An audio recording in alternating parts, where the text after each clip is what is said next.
to duplicate an object around a shape. So let's get right into it. All right, so first we need to draw the shapes that we're going to be duplicating. We're going to draw everything. We're not importing any images today. Grab your ellipse tool, hold down Control Shift, and let's make a circle. There we go. All right, I'm going to change the color. I'm going to use the orange family. Let's go to this dark color and hit F1. Now you're in your selector tool, and we want this to be a path, so click Path and Object to Path. All right, we have our shape that we're going to duplicate around ready. Now let's make our pattern. Grab your Bezier tool and make sure you're in B-spline mode. Right up here is the third one. This is just going to make it a little bit easier for us to make our shape. Click where you want to start. Come up about halfway. This is going to be halfway of our shape. We're making that leaf shape. Click. You're going to get a curve. Come up to the top. You want this to be a sharp angle, so hit Shift and then click. Release the Shift button. Come back down halfway and click. Don't connect your pattern just yet.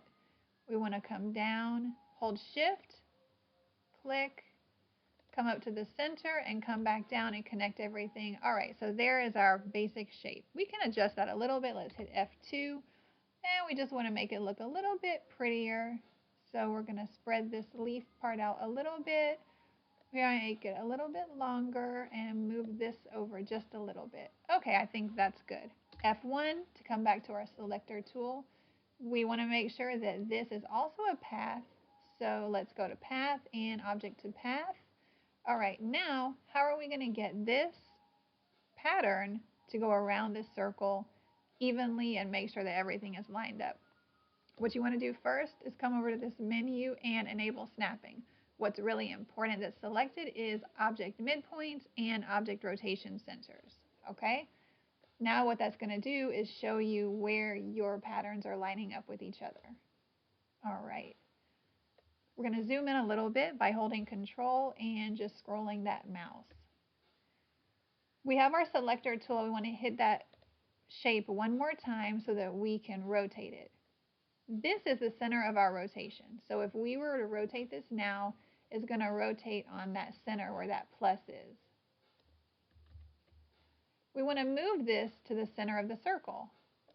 There. Now our shape is actually going to rotate around the circle. Okay? In order to rotate this, grab the handle here, click on it, and anywhere you want your shape to be, just hit the space bar. There it is. Now you've created your pattern, but what if you want there to be a certain amount of space between each of these repeating patterns?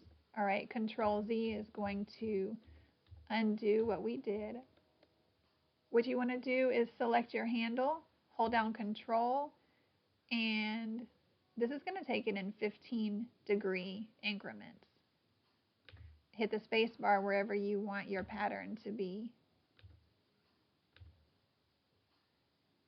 I think that's a little too close. I'm going to redo it. Select your handle, hold down Control, hit the space bar.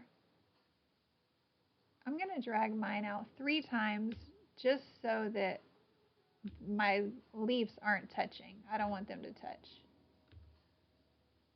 There we go. All right, now we have a nice uniform pattern. If you want to stop there, you can. We're done. But what we want to do now is just something a little extra. We're going to give the center of our sun a little bit of life and make it a little bit, change the dimensions just a little bit. Let's say we want to change the colors of every other leaf. We're going to hit Shift and select the leaves that we want to change, and let's change them to a lighter orange color. Okay, so we changed it a little bit. Now we want to make those that we selected just a little bit longer. So we're going to hit F2 and just drag the nodes out a little bit. So you're going to lengthen those just a little. They don't have to be the same. Okay, hit F1. Oh, this one's a little long. I'm going to hit F2 and I'm going to drag that back a little bit more. F1. Now let's come up here to this menu, and we don't want snapping enabled anymore. All right, now we're going to work on our center circle just a little bit. Let's put the layer on top so that we don't see the little pieces. They're going to go behind the circle now. All right, so we're going to just make it look kind of like our sun is really shining. So we're going to duplicate our circle, Control D, and let's change the color to a lighter orange. Okay, now path effects. Going to open that up just a little bit just by dragging that handle, and plus we're going to do offset. And we're going to offset this in the negative. We're going to make it smaller. That's good. It doesn't have to be too small. Now select your bigger circle. Go to Object, Fill and Stroke. We're going to change the blur strength of that. There we go. Mine is at 35%, but you can play with it and see kind of where you want your blur to be at. I'll do 33%.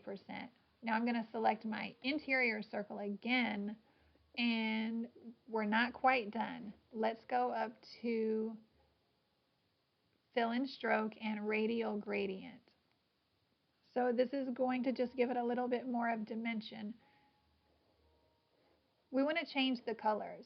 So this is showing us what colors our gradient is using. We're going from orange to translucent, and we want orange to dark orange because we want to stay with these colors that we have. So we're going to grab this dropper tool, select one dropper, and pick the color you want to use. So now we see up here we're going from our dark orange to our lighter orange. Grab your color dropper tool again, and now you can just drag and it's going to change those colors for you. So you can make the orange much bigger or much smaller, or you can use more of a yellow color if you want. There we go. Hit F1. You're finished with that. But what if we want to put a little gradient on these leaves? Okay, so let's go up to Linear Gradient. And it's going to kind of be the same thing. So we already see our two colors we're working with are light orange and transparent, which we don't want to do. So let's grab our color dropper tool, and here, whatever color you want this to be, you're going to select that node and then pick the color. But we want it to be opposite. We want the darker color to be on the inside. So I'll select the inside node and pick the dark color. Then go back to the dropper tool, select the outside node, and pick the lighter color. All right, pick your dropper tool again. Now that you have the colors you want to use, you can drag that. You can make it more orange or less orange, depending on where you drag the node. I like that. That's good. Okay. So you can change all of them if you want to. Then you're going to have to go and do everything all over. So just remember, on the inside, you want the dark color, and on the outside, you want the light color. Grab your dropper tool, and now you can just change the gradient. It just gives it a little more dimension. There we go. Okay, guys, so we did the drawing shapes and duplicating it around our patterns, and it looks really good. Now we're going to do a little challenge. We're going to put a pattern around a star. Let's see what we can do with this. So we're going to grab our star shape, hold Control Shift, and make ourselves a little star. All right, now my star settings, my corners are 6, my spoke ratio is 0.5, and rounded and randomized is a 0. Okay, hit F1 so we can drag that here. Now we want to make sure that this is a path, so path, object to path. Let's duplicate that. Control D, and we'll change the color just so we can see. Let's put it at yellow. Our Path Effects menu is open already, so let's select that, and we want to offset. Click Offset, and let's change it to 20. Come up here to your layering options and put it on the bottom. So now we have our original star, and our offset Now where the offset is, this is where the circles are going to be. Okay? We want to put a border around this, and we don't want to see the fill color because we don't need that. So our border color, we can make it red. We'll hold down shift and hit red and X. Now we just have the border color. All right, so our shape is ready to go. Now we need to draw our circle. Grab your ellipse tool, draw yourself a little circle. Let's fill that in with green and take away that border. Shift and X is going to take away that border. Hit F1. Let's resize our circle holding Control Shift so it stays the same. Okay, there's our circle. And let's make that a path. Hit Path, Object to Path. All right, select your circle, select your outline, extension, generate from path, pattern along path. So now we have this menu that popped up. We want our pattern to repeat. We can leave it at snake. And how many space do we want between the copies? Let's try 6. And apply. So now we're working. Close that out. And now you put your pattern along the shape. Okay. Now what we see is that some of these don't exactly look like we want to use this in a project. So we want to fix that. Select your circles, path, and break apart. Now all of these circles are individual and you can change them. What I like to do is just go ahead and grab the ones I don't like and delete them all. Just delete the ones that I don't like or they're not complete. Let's go ahead and get rid of them. Or if there's too many in one spot, let's just delete it.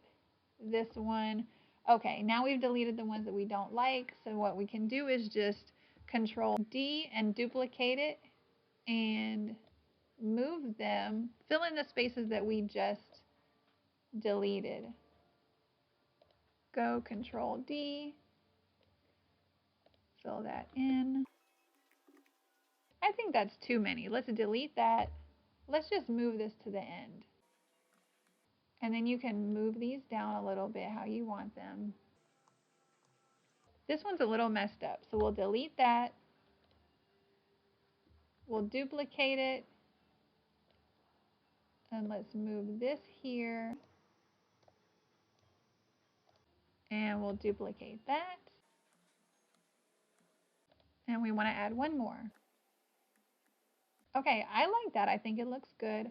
Let's change the color to red in the center. Now we don't need this line anymore because this was just our path. So let's make sure we selected it. We can delete that. We can delete that. Before you try to move this, go ahead and drag a box around everything and Control G. Now everything is grouped. You can resize this if you want. You can use it on anything. So now you should be able to put any pattern around any shape and it should be looking good. All right, thanks.